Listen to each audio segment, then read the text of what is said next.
AB Limited is planning to acquire and absorb the running business of XY Limited। तो AB Limited है वो acquire करना चाहता है XY Limited को।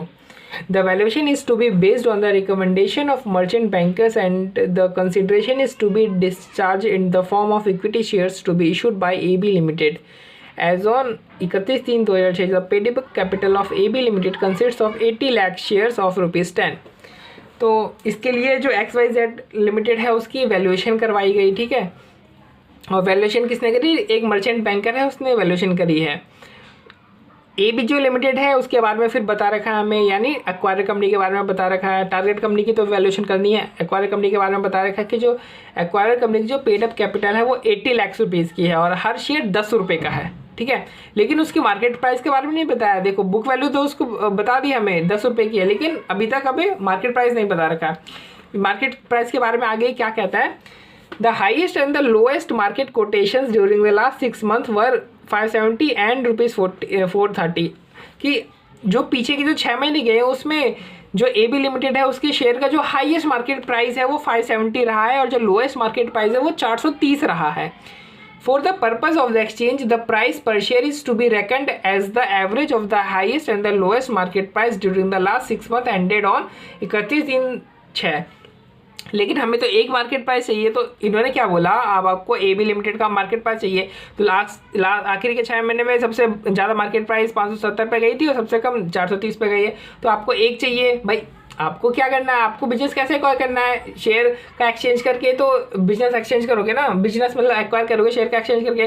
तो किस वैल्यू पे अपने शेयर को आप एक्सचेंज करोगे? तो वो जो मार्केट वैल्यू है वो किस बेसिस पे निकालोगे?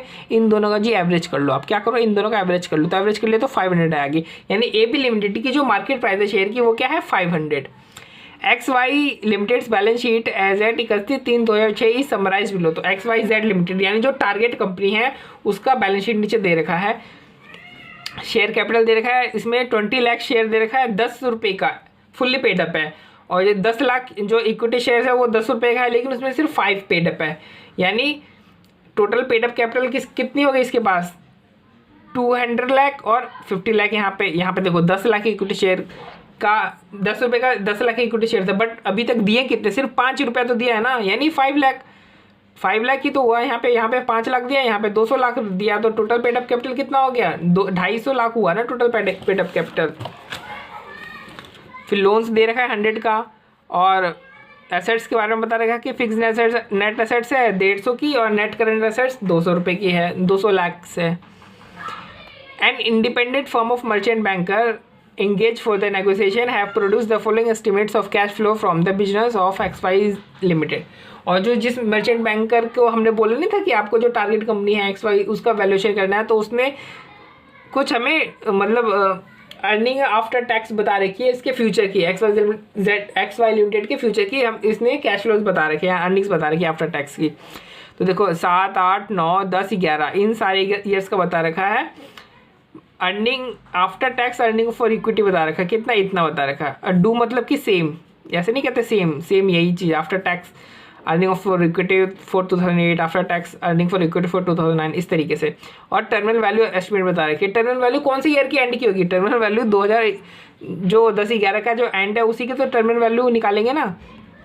तो कितनी टर्मिनल वैल्यू निकल ली? 2010/11 के एंड की 200।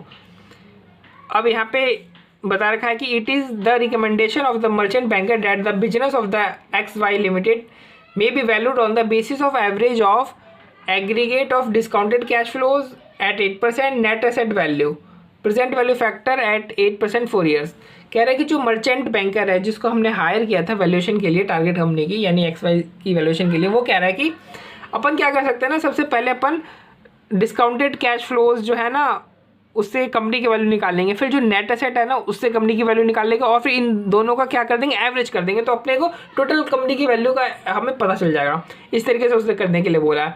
और जो डिस्काउंटेड कैश फ्लो है तो किस रेट से डिस्काउंट करना है? 8% से डिस्काउंट करना है।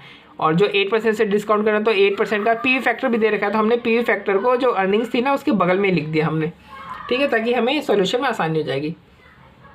हमें क्या कैलकुलेट करना है, हमें total value of the business calculate करना है। Total value of the business merchant banker ने कैसे बताया, बोला कि जो डिस्काउंटेड कैश फ्लो है वो ले लो और जो नेट एसेट वैल्यू से जो कंपनी की वैल्यू निकलती है वो ले लो, इन दोनों का क्या कर दो, एवरेज कर दो, यानी ये वाला मेथड वो बोल रहा है। तो चलो सबसे पहले हम यही निकाल लेते हैं।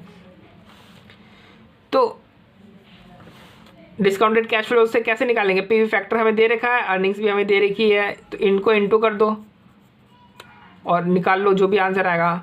ये आपका क्या होगा, डिस्काउंटेड कैश फ्लो से, ये तो ये बहुत सिंपल है डिस्काउंटेड कैश फ्लो वाला। तो कैश फ्लो दे रखी है, डिस्काउंटिंग रेट भी दे रखा है, इंटू कर दो, सिंपल सी निकल गया। तो निकल गया कितना है, 592.40। एंड मेथड 1 कितना आ गया हमारे पास, 592.40।